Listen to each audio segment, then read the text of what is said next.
Your favorite clippers? Ooh. I know a lot of people are going to want to know. Favorite trimmers and favorite clippers? Yeah.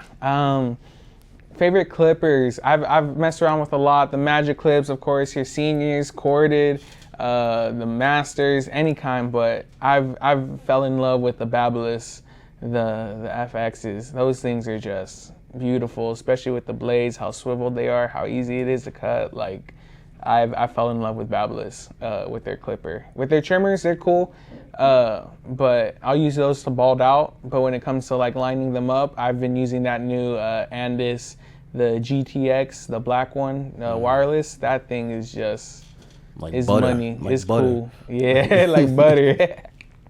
Yeah. Okay, wireless versus corded. Wireless all day. Wireless all day? I can't, because even too, like for me, I might be a neat freak, but to see all those cords everywhere, my mind goes insane. They get all tangled, so you gotta get those corded things on Amazon, then you have to wrap it all up. They still get tangled.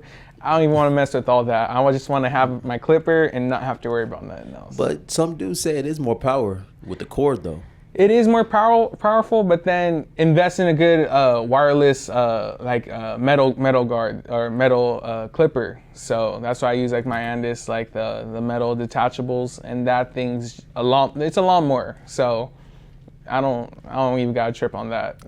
So wireless all day. Wireless all day. Wireless all day. Wireless forever. Yeah. When you started out in school, did you guys have did you use the corded equipment, or was it just all wireless? Or it was corded. I definitely couldn't afford like my dope setup and everything like that. So whatever came through, hey, I was grateful for that. What enhancements versus natural? Do you use enhancements, or you just go the natural way? I don't do it for every haircut.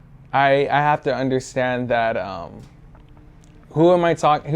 What kind of hair is it, and what are they like actually like looking for? I'm not gonna like put some heavy enhancements into like a businessman who's about to like go into a meeting. Like that just doesn't seem right. But if there's like some like teenager, young adult, something like that, and, you know, they're like having fun, I usually ask them like, hey, you gonna take a shower and like after this? And they're usually like, yeah. Like, and I'm like, okay, cool. Like, is it cool if I just spray this little on? It's gonna wipe off and everything. Like, it's cool. Like, yeah, okay, sure, yeah. So for me, it's just for fun. I don't use it for every haircut, but you know, if you just want to add a little something, it's like, why not? Okay. You have what's your barber gear? As far as like smocks, do you use gloves?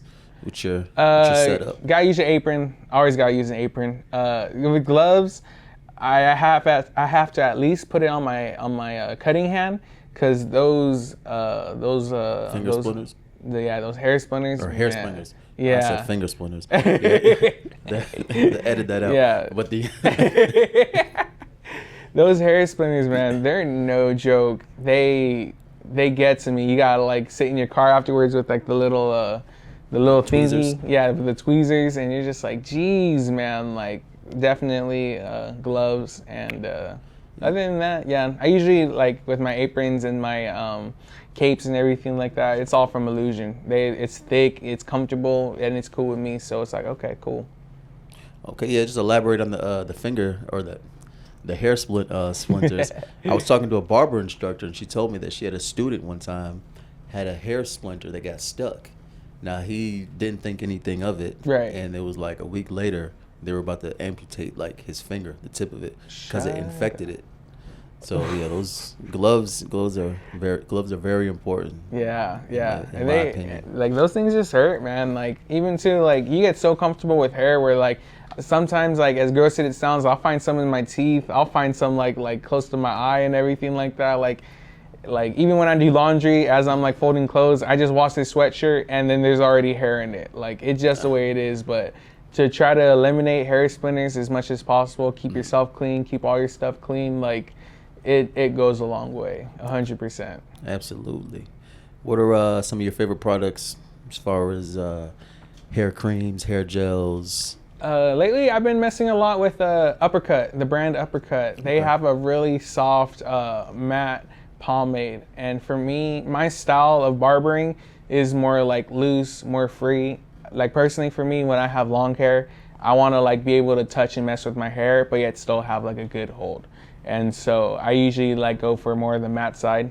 Uppercut has a great one. Before blow drying clients, I'll spray in some sea salt spray to really get a good foundation. It's not going to keep the hair the way it is, but it's going to have a great foundation. So that way when you put your matte pomade in, it's smooth and ready to go. Or if that person's just crazy out of control, then we'll definitely throw in some of their styling powder. So that way it's cool. It's like rock star kind of vibe. Rock star. Yeah. Do you is it extras for a hair dryer? No. Blowing the hair? Oh, no. It comes with everything. Yeah. So I'll touch up your ears. We'll style you and everything like that. Like all that's included.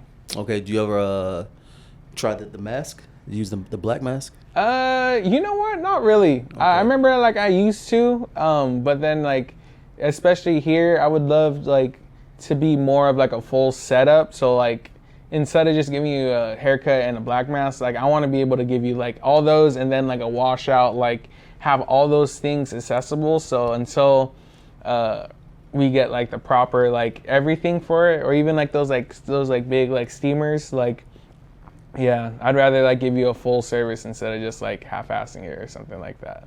Okay. Yeah. COVID in the barbershop, what was that like? Were you guys cutting during the pandemic? Yeah, man. It was crazy. It was crazy for everybody.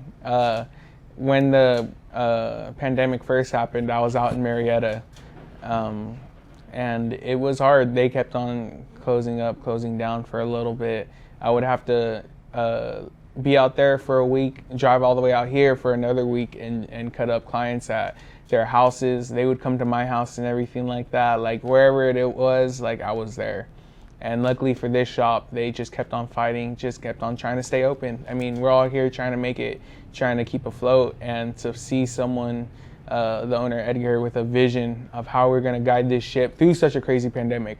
I mean, we're still wiping down every chair. If clients like need us to wear a mask, I'm more than happy to accommodate that. I want everyone to feel as safe and as secure as possible. So to make sure that everyone's cool, like it was stressful, but to be in the borderline of like Orange County in Los Angeles, I remember during the pandemic, we were having people come down from the valley, people from Redondo Beach, like people from all over the place just trying to get a cut. So it was cool that God definitely blessed us with like a secure place, and we were able to just like to serve, to help people out. Everyone needed a cut still, so yeah, I'm glad that now it's kind of getting clearer. How were the tips though during the pandemic? Extra? Did everybody? You know what? I think that really didn't change. Like, it was crazy. I think for the people who just started coming out of the house, like even after a year and a half that the pandemic happened, some people were just barely getting out of the house, or like some people were like, yeah, I haven't been to a barbershop ever since 2019 or something like that. And so usually that first one was like they knew they had a lot of hair, so they would hook it up. But like it wasn't too much different. Yeah. Okay. Did you go to any of the barber shows? No, I haven't yet, but I want to though. Yeah. Okay. Yeah, they have those are especially like the LA Barber Expo. Oh. Yeah, those are pretty nice. They have a lot of contests out there. Yeah. So definitely pretty nice. Okay, cool. Let me see. Branding. Do you have anything branded? Specifically my own brand? No. Or plan to brand anything in the future? I would love to. Yeah, 100%. I think I haven't been worried about too much of that. I'm just like right now focused on the quality of everything that I'm doing, and now it's like, okay, like how can I present myself the best way possible? Whether it's through like Instagram, Facebook, sometimes even Snapchat. Of course, like when people walk in, I just don't want to be like looking like a bum. Like, so presenting myself the best way possible, and then when I feel in a space to really elaborate on that, then we'll definitely start looking into branding, clothing, any kind of thing like that. All right.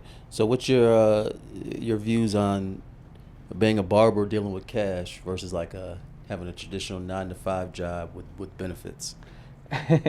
Since you've been in both sides. Yeah. So what's your take on that? You know what? It's funny. Everybody wants to get out of a 9-to-5 job, but then you're working 24 hours a day. There's not a. I'll wake up at 2 or 3 o'clock in the morning and I see someone book, cancel an appointment. Like, and it's and it's fun. It's cool. It definitely keeps me on my toes. But we also have to be aware that there isn't a retirement fund. There isn't benefits and everything like that. So for your first few years, like, it's cash. It's exciting. It's cool. But then we really have to take into consideration, okay, what is this going to look like in the long haul? How am I going to pay for these things? How am I really going to set these things out? I know that 2 things are certain: death and paying your taxes. So instead of trying to hide from the IRS all day, hey, I'd rather just be upfront to be like, okay, cool, that's something I definitely don't have to worry about. So just be real about it.